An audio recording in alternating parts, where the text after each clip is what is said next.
No Armenian Casualties, article by Garren Jansezian, published on April 9, 2026 on EVN Report.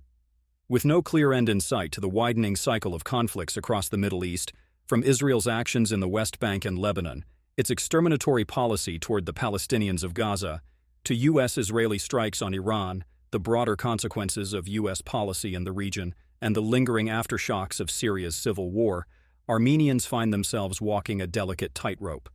Whereas officials in Yerevan embrace a position of caution to avoid rankling parties on either side of the conflict, Armenians across the region find themselves in the crossfire of missile barrages, drone strikes, and potentially multiple major ground invasions. Since the opening salvo of Israeli strikes last June, numerous headlines from various Armenian outlets reassured readers that their communities have remained relatively unscathed. These statements intend to comfort Armenians concerned about the war's destructive outcomes, while also preserving the famed positive neutrality adopted by the Armenian community during the Lebanese civil war. An alternative interpretation, however, raises serious questions about the political dangers no Armenian casualties poses to our collective ability to interpret, analyze, and respond to the humanitarian realities unfolding in Iran, Palestine, and Lebanon. You can't be neutral on a moving train.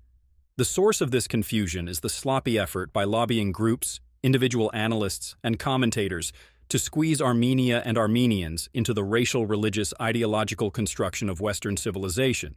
It's no secret that American and Israeli leaders justify their militarist actions through a civilizational paradigm that casts Iran, Hamas, and Muslims writ large as existential threats to Western civilization.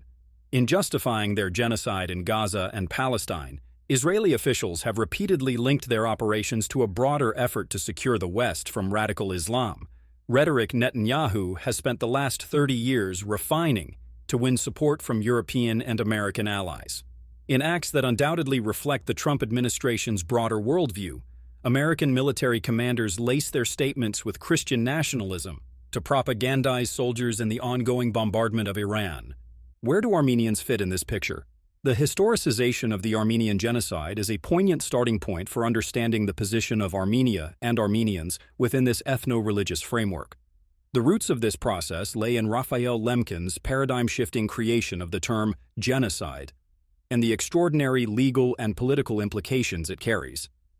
The establishment of the term had profound consequences on the subsequent historicization of the genocide and the campaign for its recognition. As historian Ronald Grigor Suni explains, European Jews were victims of a different kind. They were innocent and agentless, targeted solely on racial grounds. And this crime in the Holocaust template, without cause except racial hatred, was elevated to a higher level than mass killings that had political causes and motivations. This left the Armenian community in the United States, for example, in an awkward position in its quest for recognition. Suni continues, to fit the new archetype of genocide sanctified by the Holocaust, genocide scholars, particularly Armenians, would struggle to portray the Armenians as agentless, innocent victims murdered on the basis of their ethno-religious identity. They played down their own revolutionary movement, their resistance to Ottoman repression and Kurdish predations. In other words, to qualify fully for genocide, a crime had to be based on hatred of the identity group rather than their politics.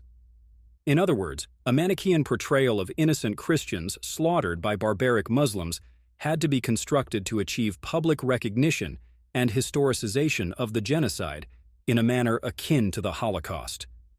This process is itself under increased scrutiny for its detachment from the colonial roots of fascism, where the structural apparatus for mass violence that states can produce first emerges.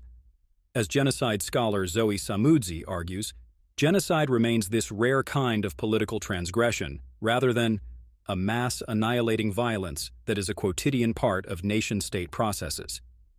What No Armenian Casualties thus signals is a patriotic impulse that treats Armenian suffering as exceptional, and the achet, by extension, as the crime of all crimes. In the process, we weigh every other instance of mass violence against our own experience. As such, we discount and outright dismiss genocidal violence as it unfolds before our very eyes.